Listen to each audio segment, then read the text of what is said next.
I'm just looking at my son, just cold, son. You can't believe how serious I get when I want to be. Because this thing, life and death, is serious. And it hangs in the balance. Listen to me. It ain't the devil. It ain't heaven. It's the church.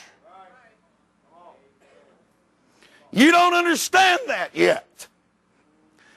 It's in our hands.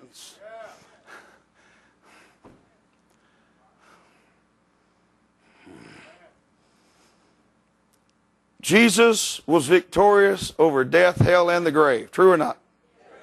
And he was triumphant over it. Right or wrong? It says right in my Bible. He took the keys of those things, right? When we got saved, what is our responsibility? We take those keys and we unlock things with them. And we lock things with them. That's our job. Life is in our hands. You say, you think a lot of yourself. I didn't say I thought a lot of myself. I said my hands have a heavy responsibility to do right, to be right. See, you're so busy trying to be good that you're missing the point. The point is not about you being good. It's about you being right.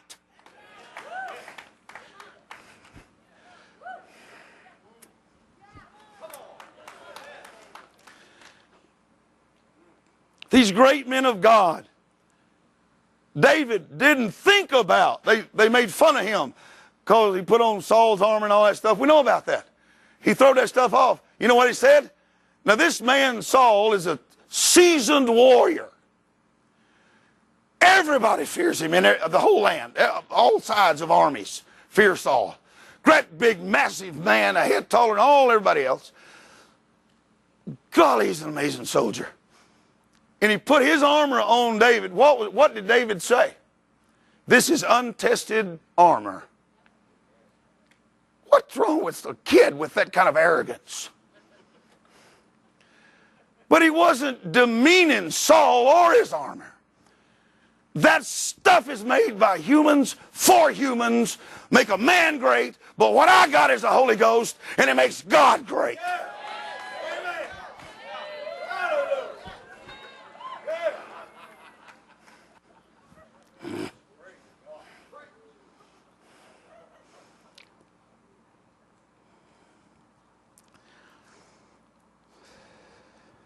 So I started carrying that little kid around. He's long.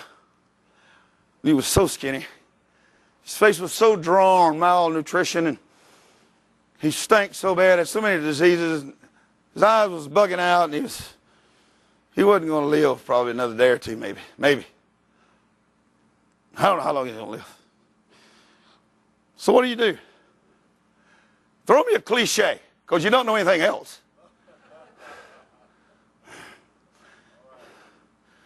You see that I'm bothered? I need you to get this. Because we can make such a difference. Because I'm not angry with you. I've got to somehow unlock your potential. That's what I'm after. It's not after fussing at you, cussing you. Because that stuff don't work.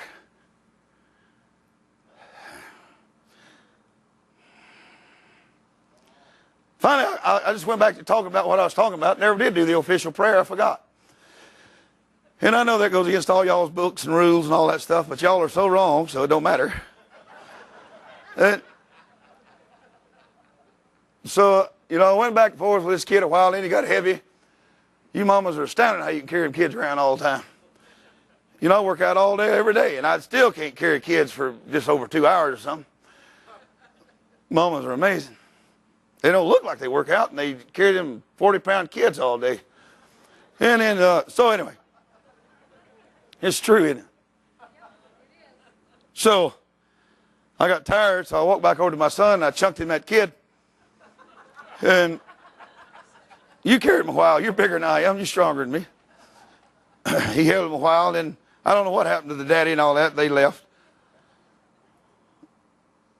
And, just walking around with that little boy in such a rough environment, such a twisted idea of things, so many diseases, so not going to happen.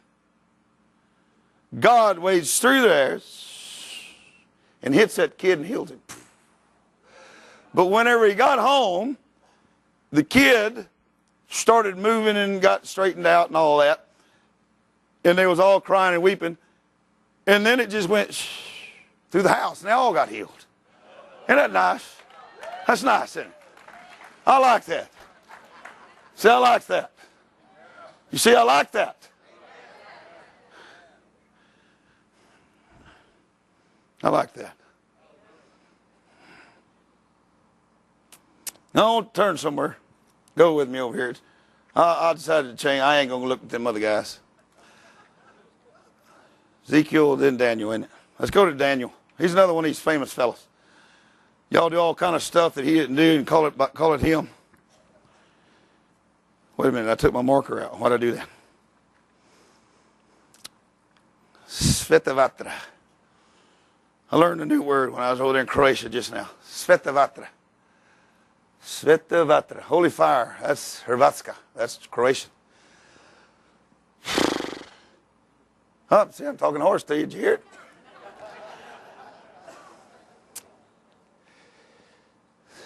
Daniel chapter 1. Boy, I like those people. You know this guy can't find anybody to work with over there in Croatia. Because, you know, after all the wall goes down and all this stuff happens, all the happy day, you know, everybody clap, clap, cheer, cheer, pom-poms and all that. You know, then people get tired because it starts turning into work and everything, so they quit going and all that. So people are just kind of left all alone, just like they was before the wall fell. That's when I'm needed. These people have hunted all over the world, and they found me. They found me and the bakers. And I went there, and I didn't know how big the work, you know, all that stuff. I don't much care about that kind of thing. I just want God to lead me. I want to try to be led by the Holy Ghost to use my time wisely and all of that.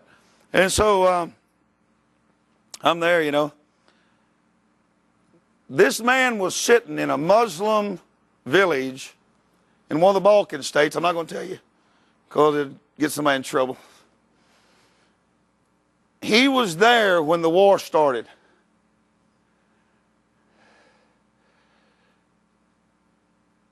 And it's a three-way war. It's the Catholics and the Orthodox and the Muslims. You don't know about that, probably. You know about political reasons why they were having those wars. But that's not the reason for the wars. All that land's being fought over is because of religious gain.